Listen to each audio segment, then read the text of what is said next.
All right, everyone. Welcome to the NFC and AFC championships of the 2025 season. We've had a great playoff so far. I think there's been so many close games. I think there's only been one game that wasn't a one possession game so far. So that's pretty crazy. Um Most games were close down to the wire too. So that's just really amazing football. This playoffs. Obviously, the only one that wasn't was the Seahawks and 49ers divisional round. Seattle blew out the 49ers to move on to the conference championship, which we will get into later on.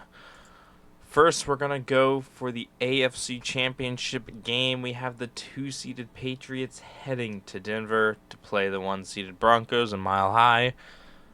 Obviously, we all see what happened with Bo Nix. He broke something in his ankle, and now he is out for the season, which is a huge loss. Especially with, how that Bills Broncos game ended in the first place. Obviously, super controversial call on the interception there down at the end by the Bills. I do personally believe that it was an interception with how the rulings are, but a lot of people are speculating that it's a little bit iffy, but I guess that's up for you guys to kind of decide. Since then, we've seen Josh Allen absolutely just heartbroken by the loss. We've seen their head coach Sean McDermott fired. Oh, I mean the Bills have fallen apart just in this last week. It's so crazy, and oh man, I cannot imagine being a Bills fan right now. But anyways, we're gonna go to the Patriots and Broncos game. Patriots coming off a pretty damn convincing win over the Texans, beating them 28-16. They had the game for most of the game, like in their hand. Obviously, that Texans defense was a problem for most of the game, getting crucial stops and turnovers when they needed it. If you go down here to all of the stats, we can see the turnovers was absolutely insane. 8 total turnovers in this game. 3 committed by the Patriots, and then obviously the 5 by Houston and C.J. Stroud. Stroud had a terrible game, throwing 4 interceptions. So I think obviously Houston has some questions that they may need to address this offseason. With that being said, Houston was missing Nico Collins, so obviously that's huge when you're not playing your number one wide receiver in a divisional game against a good team like the Patriots. That's really going to hurt because their offense is already pretty weak. Coming into that, we knew that they were weak on offense, and it was further proven here. I mean, look, Woody Marks had 14 carries for 17 yards. That's not even a yard and a half a carry, man. That's terrible. That's like a yard a carry. Um, Obviously Higgins here, Jaden Higgins leading the receiving end for the Texans, but yeah, it's just not enough. Will Anderson had a great game, but enough from the Texans side. Drake May did not have a flashy game. He didn't win the game single-handedly, but he did what he needed to do. He threw 3 touchdowns. He got enough yardage. He scored enough points. Obviously capitalizing off those turnovers. And then obviously the insane catch by Booty down at the end of the game. What an amazing one-handed grab in that corner of the end zone. New England's defense looked really good in this game. I mean, they obviously the 4 interceptions, 5 total turnovers. I mean, they held the running game in check. They held the receiving game in check for most of the game. Held the Texans to 16 points. Pretty good. That's 1 touchdown and 3 field goals. I mean that's a dominating game, and New England is looking strong heading into the championship here. There's not really a lot of holes in that team. Obviously, maybe the offensive line is a little bit of a weakness just because of how many pressures they gave up against the Texans. That's a great squad, obviously, but so are the Broncos.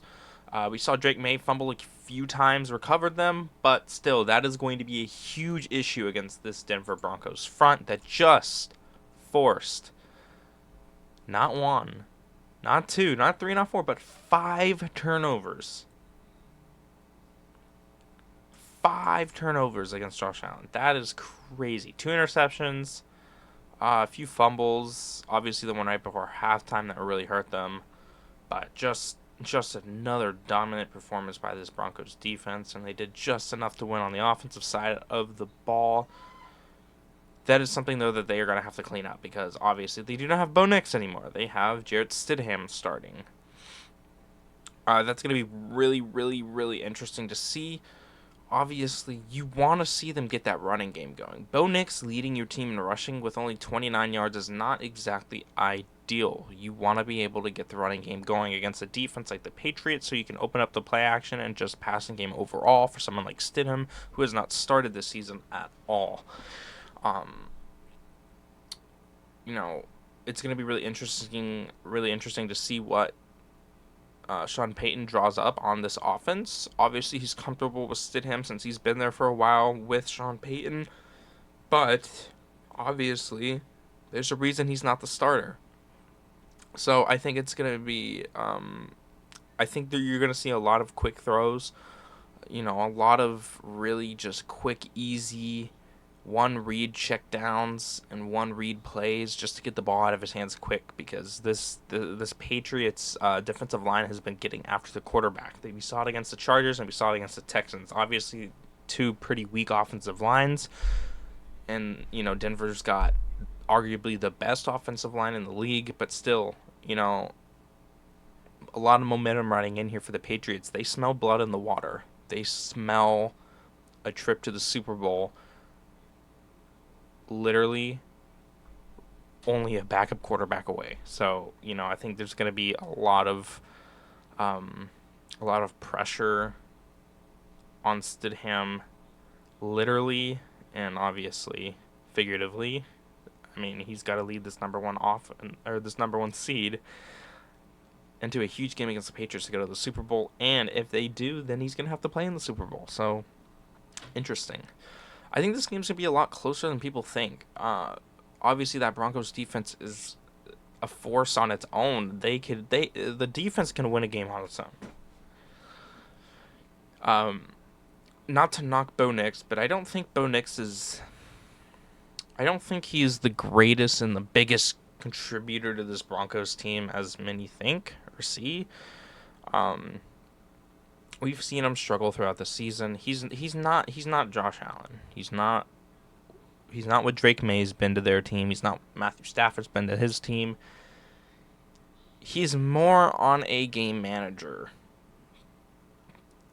type stat line, and I think him and Stidham have very similar physiques and abilities. So I think maybe this won't be as big of an impact on the Broncos as people think. I think Stidham is going to make this quite a close game. He is a veteran, so you know, backup or not, he's still a veteran in this league, and I think this game is going to be a lot closer than people think. With that being said, I think it's going to be on the low-scoring side, obviously, because of the Broncos' defense, and then obviously, again, because of the Broncos' lack of offense this game. I don't think Stidham's going to help them score 40 points, but I don't think they're going to get shut out. With that being said, I do have the New England Patriots moving on. I just think they're the better team in this one. Obviously, the Bo Nix injury doesn't help. Even with Bo Nix, I still probably would have chosen the Patriots just because I think they're just the better team overall. I think it's a lot closer. Obviously, Bo Nix is here, but I do think the Patriots end up pulling this one out. I would say maybe a 24-17 win right here. You know, they just do enough. Nothing crazy. Don't turn the ball over. Play decent defense. And they'll be heading to Santa Clara to face the NFC champions in the Super Bowl. Moving on, we have the NFC side. We have what many people are calling the true Super Bowl. two absolute Goliaths in the NFC going at it for the third time this season. It's been a while. It's been about just over a month since these two have faced off, and a lot has changed, to be honest. And that's kind of one of my big key pieces in this game is how have these two been since they've played last? And I think it's an overwhelming, obvious trend that one team has gotten better and one team has gotten worse. And I think the team that has gotten better is the Seattle Seahawks. We've seen them not lose a game since that Rams game, and not only not lose one, but they've absolutely dominated the field. I mean, just look at this past weekend against the 49ers, for example. 41 points. Yes, we all know about the injuries of the San Francisco 49ers. We all see it. We all hear it. But do not let this narrative fool you. The San Francisco 49ers were a 12-5 team who just went into the opposing champions field and beat them a week ago. This 49ers team, just under a month ago, put 30-plus points up on the board against the Chicago Bears and beat them. This 49ers team may not be, the strongest or the best right now, but they certainly were not the worst team. And Seattle completely dominated them on all sides of the ball.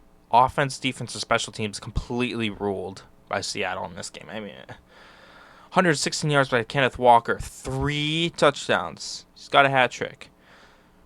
We saw a little bit of a Cooper Kupp vintage game here. 60 yards, 5 receptions, leading the team and the game total in receptions and yards. DeMarcus Lawrence got a sack. Witherspoon, 7 total tackles for the Seahawks. But obviously the big one at the beginning of the game, it was the Rashid Shaheed 95-yard kickoff return. That was the huge momentum setter. It was also, fun fact, Seattle scored enough points in the first 13 seconds of that game to win it with that opening kickoff. So something to keep in mind here. Seattle dominated from the beginning, and really that was it.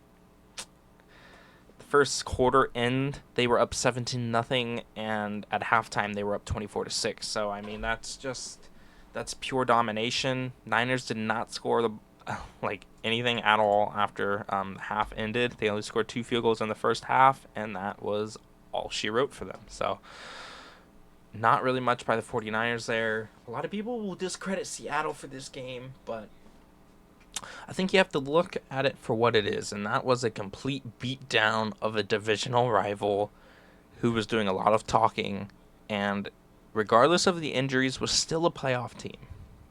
Seattle dominated that game and that team, and if you don't want to look at it for the skill on the field, then fine. You can look at it for the job of the coaching. Look at what Clint Kubiak did. Look at what Mike McDonald did. That is no mistake. That is pure domination. I don't care who you have on the field. I don't care who's injured, who's in. You cannot beat preparation, and that's what Seattle was. They were prepared for this Niners offense, and they completely just dominated them. They had no answer for anything that Seattle was doing against them, and they kind of just ran Christian McCaffrey into the ground, the Niners. They were just giving it to him every single play. That was their only option, and it did not work. He was not doing very well. Brock Purdy led their team in rushing yards with 37. Christian McCaffrey probably had near 30 touches in this game, and he didn't lead the team in either receiving or rushing yards. So I think that's something that you have to kind of look at. Seattle dominated one of the best receiving and running backs in the league against a good, healthy offensive line. That offensive line is not bad, and they are healthy. So that's something else. They dominated in the trenches, and that was one of the areas where the Niners were not injured. So That's huge. Moving on over to the Rams and the Bears game. Obviously, super, super cold game. Rams did not look good in this one again. Their offense kind of stifled. Yes, I get it. It was cold. Yes, it was snowy. Yes, it was slippery. Whatever you want to say. They just looked off. I can't place my finger on it, but they didn't look right. Only scoring 2 touchdowns and a field goal until obviously regulation ended and they got the game-winning field goal in overtime. But something to take away from this was really the Bears' defense to me. Look at all the pressure they had on Stafford. I mean, they ended up sacking the guy 4 times. This Bears defense was bottom 5 in the league. And they sacked him 4 times, and they pressured him, and they blitzed him. And what happened? Stafford did not beat them. Going 20 for 42, that's under 50%. Stafford this season is not that good against the blitz. He is not that good in the playoffs so far against the blitz, and he's only played the Panthers and Bears, who have had 2 bottom defensive units. He's had the drives that he's needed to win the game, obviously. Well, kind of. We saw it in the Panthers game. Not so much this one. I mean, he had one good pass to Devontae Adams on sideline, which was an amazing throw, but that was really it for this game. Nothing else that he did really impressed me. I think Caleb Williams, despite the interceptions, had the much more impressive game. I think he did more to help his team win, regardless of the interceptions. He, obviously, on the 4th down throw, going about 20, 30 yards behind the line of scrimmage and hucking up a perfect back of the end zone throw to Cole Kmet. And just escaping pressure and making plays. That was huge for them. Bears were really, honestly, a 1st down away from winning before that interception. I think they were also a few coaching decisions away from winning. Obviously, they went for it twice in, the plus side of the field where they could have gotten 2 field goals, and if they made them, they would have won the game. But obviously, passes in the past, and the Rams won. So, keys to this game against Seattle is the Rams are going to have to get it going on offense. This and what they've done the last 4 weeks is not going to get it done. They've struggled. Outside of their first drives, honestly, they've struggled to sustain drives to get points. What I've seen from the Rams is that they are capitalizing on turnovers. They are getting points, they are stopping other teams from getting points, and they are getting field goals. While that is good, if you face a team that stops turning the ball over, that is where you have issues. Fact, if the Bears did not turn the ball over 3 times, they win the game. Yes, they do. They're facing a Seahawks team that has been prone to turnovers, but as of recently, they have not. They have not really turned the ball over. Sam Darnold has not thrown an interception or really turned the ball over in the last few weeks. So I think that's going to be something that's really interesting. Obviously, Seattle's going to try their absolute best to not turn the ball over. And like I said, Seattle's defense and offense is getting better, while the Rams has been kind of fizzling out. So I think Seattle has the upper hand. Obviously, they're at home as well in a crazy loud environment. But the biggest thing I'm looking for is, can Seattle pressure Matthew Stafford? If they can pressure him, whether it's, drawing up some stunts or some blitz packages or just getting there with their front 4, I think they will win this game comfortably. I wouldn't say comfortably, but maybe like 10 points. If they can run the ball and pressure Stafford, I think they will win. And if they do not turn the ball over, I think it just helps their case to win. Stafford can throw the ball 40 times and not turn the ball over. I don't think Sam Darnold can throw the ball 40 times and not turn it over. Maybe he can, but we haven't seen it. In that first matchup where Sam Darnold threw 40 44 passes against the Rams. He threw 4 interceptions, and they lost the game only by 2 points. You go into the second matchup, he didn't throw the ball as much, he didn't turn it over as much, and they won that game. So I think the key is for the Seahawks, don't give in to what the Rams want.